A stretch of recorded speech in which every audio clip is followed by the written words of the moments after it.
We support peace talks and Ukraine war. We support peace talks and Ukraine war. Build the peace bridge. Build the peace bridge. Russia is not our enemy. Russia is not our enemy. Russia is not our enemy.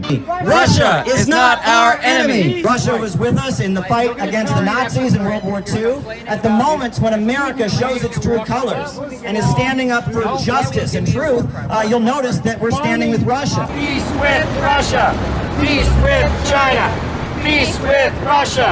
Peace with China. It's time to stand for peace here at the United Nations. We are marching up to the religious rally. Russia and China are not our enemy. Peace with Russia. Peace with China.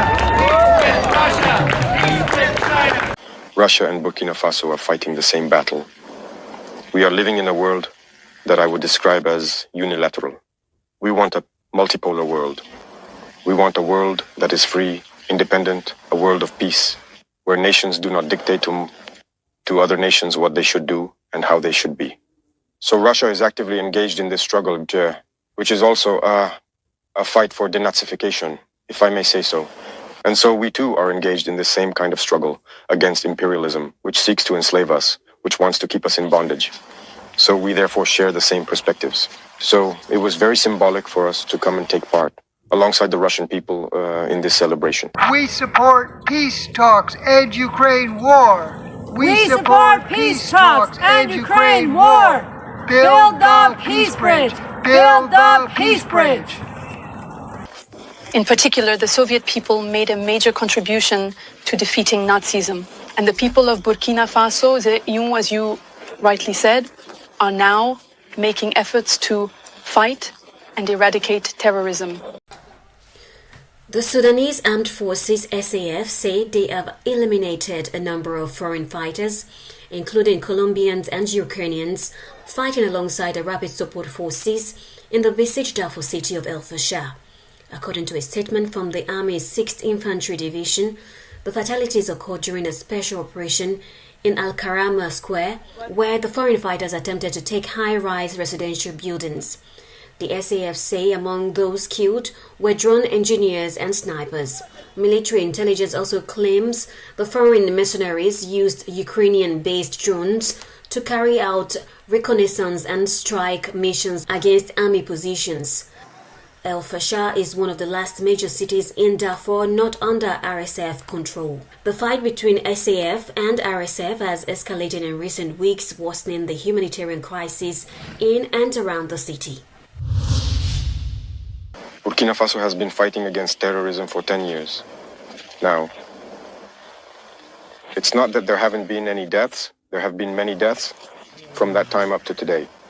But we do not give up, because we know that we will achieve victory. And we continue this fight. So there is this mindset that unites us. And how do you analyze the influence of the Soviet victory in the Second World War on the process of decolonization in Africa? What would have happened if we can try to imagine to Africa if Nazism had won? It contributed a lot, I can say. Now, if Nazism had won, I can't even imagine. But I imagine, people did not respect black people. Even today it continues. Black people have always been labeled as subhuman. Some actually saw us as animals. So slavery for centuries and centuries, colonization.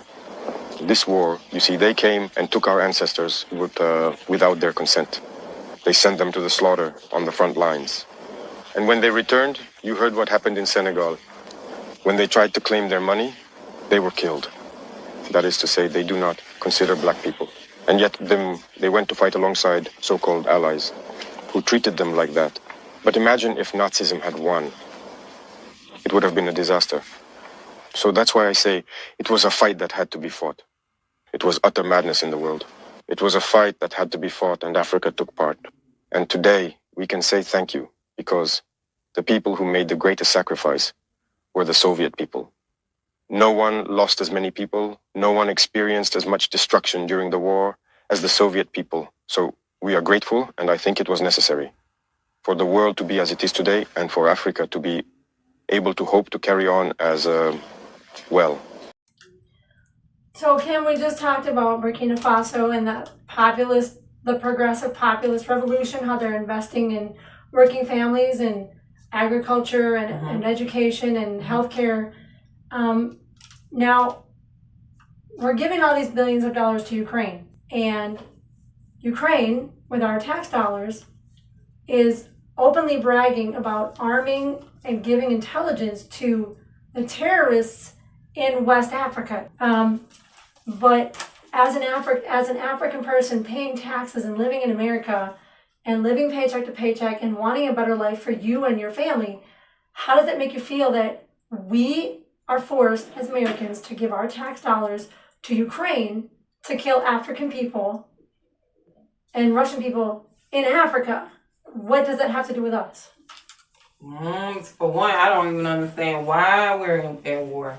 I never really got off into it because it's scary to me, so I try not to get into it. However, I don't appreciate illegal immigrants and people from other countries coming here, taking over, have access to everything, all the resources and everything that we can't even touch. They don't even give us nothing. They don't honor us nothing. It's so hard to get anything, and it's not fair that they can come here and take everything that we work for. Right.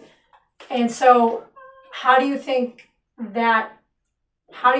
all these wars is part of that problem? I don't know.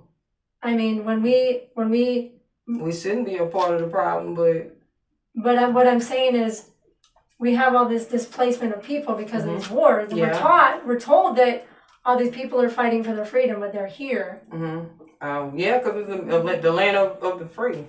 So not only are they funding the wars with billions of dollars, they're funding billions of dollars to people from other countries, and we can't even get $1. Right. So it's not fair. And we're funding Ukraine it's not fair. To kill Africans. It's not fair. And to displace Africans. And I need money just to get for lunch and a dryer.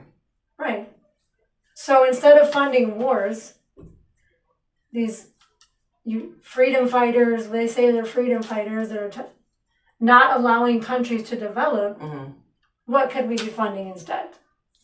Right here. You know what I said at first? Just tell me again. Education, farmers, to keep the land going. What else? Oh, for people who want to start their own business, and for women and children. All right. Well, I think that's something we can all agree on. Oh, and natural disasters. Oh, yeah, FEMA. Yeah, they need to be supporting it. Because I'm from Louisiana, and I firsthand I remember Hurricane Katrina like yesterday. I'm not from New Orleans, but people need help during those times. And it don't have to be a hurricane; it can be any type of disaster. But so why doesn't our government fund that? Because they got money. It don't benefit them. It's taken from them, so they can't make no money off of it, right? That's right. That's how imperialism works. Oh, see, I didn't know that, but it was just a wild guess. Because the big banks and the monopolies, they tell the government what to do instead of fighting for working families, which is what we're fighting for, a government of action that fights for working families. Okay. Our government serves the big banks and the monopolies. Gotcha. And today, the reality is plain to see. You see, all the aid that was given, it wasn't really aid. They were told to hand over their minerals. In reality, Ukraine no longer belongs to the Ukrainians. They were manipulated, and now they are the losers. All sectors will be managed by those who led them into this war. The hope was to weaken Russia, but Russia is coming out of this war even stronger. So I think they need to understand this and come back to their senses in order to negotiate and achieve peace. Build the peace bridge! Build the peace bridge! Build the peace bridge! Build the peace bridge! Build the peace bridge! Build the peace bridge! We need to build the peace bridge from Alaska to Russia. Imagine all the thousands of jobs we could create building a bridge to Russia to connect to the rising economy in the East, BRICS and the Shanghai Cooperation. Imagine all the development we could be having in these countries, in Canada, in Alaska, in America, we can have beautiful bridges and clean, safe subways instead of the ones that are falling apart. Hey folks, so I'm here in the Moscow subway system, and I wanted to just show you this beautiful mural, this painting that they've got behind me here in the subway system. This is just the normal subway system that people take on their way to work, on their way home from school, to, you know, to get through the city. This is just the normal subway system. You can hear trains going by. They have this beautiful banner, but there's actually some very important significance to this banner. I want to point this out. This is a banner commemorating the victory over fascism, and it actually includes traditional Ukrainian dancers celebrating the victory over fascism, right? You see the banners with Lenin, you see the soldiers, and this is the victory in the Second World War, what they call the Great Patriotic War. And it has traditional Ukrainian dancers because Ukrainians are considered to be part of Russia. And they have no opposition to Ukrainian culture. They have no opposition to the Ukrainian language or Ukrainian traditions. And here in Moscow, you see traditional Ukrainian dancers celebrating, and this mural celebrating the victory, the defeat of the Nazis during the Second World War with banners of Lenin and the Red Army. But this is a monument in Kiev, in the Ukrainian capital, and traditional Ukrainian dancers participating in the mural. So this is something I wish more Americans were aware of. Tucker Carlson and others have reflected on just how beautiful the subways really are here. And compared to our New York City subways, I mean, this is like a palace. You know, this is like a palace. It's so clean, so beautiful architecture, etc. But it's also important to understand the political significance of these banners.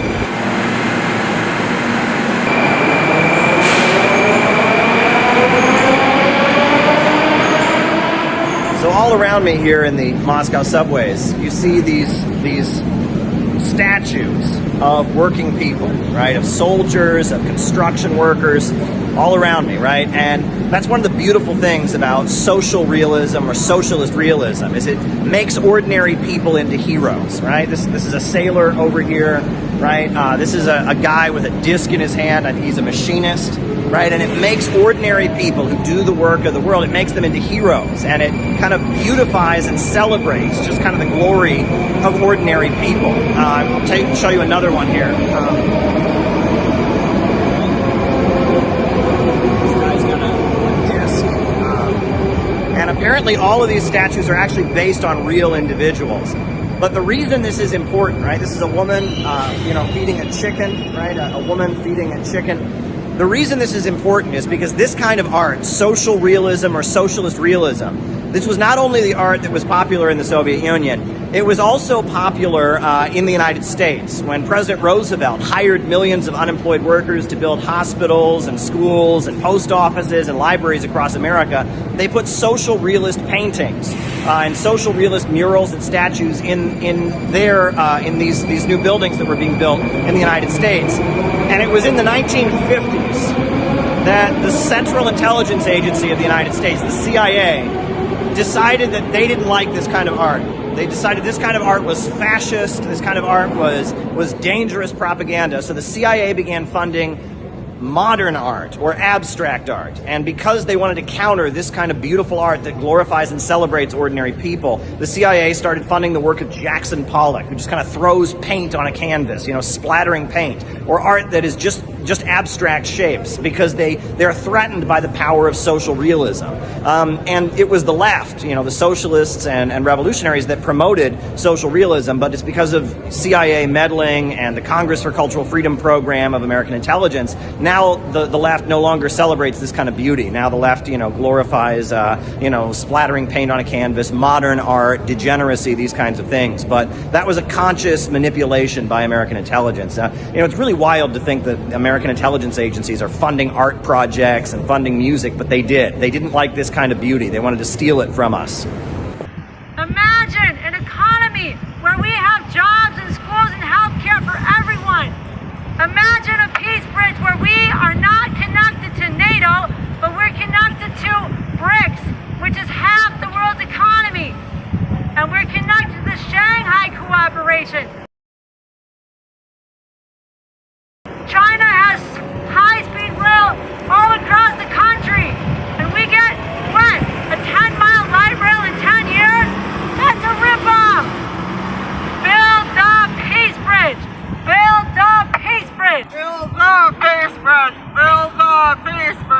Every meeting that we have, we begin with the pledge. We've changed the word youth for people because we have people of all ages. But we begin, we raise our right hands, we pledge that we shall remember this unity forged at the end of the Second World War, not only today, not only this year, this week, but always. And the pledge goes on. But that is such a beautiful pledge that came out of the World Democratic Youth Federation. And I must say that the youth festivals represent the best, not just of this country, but of America.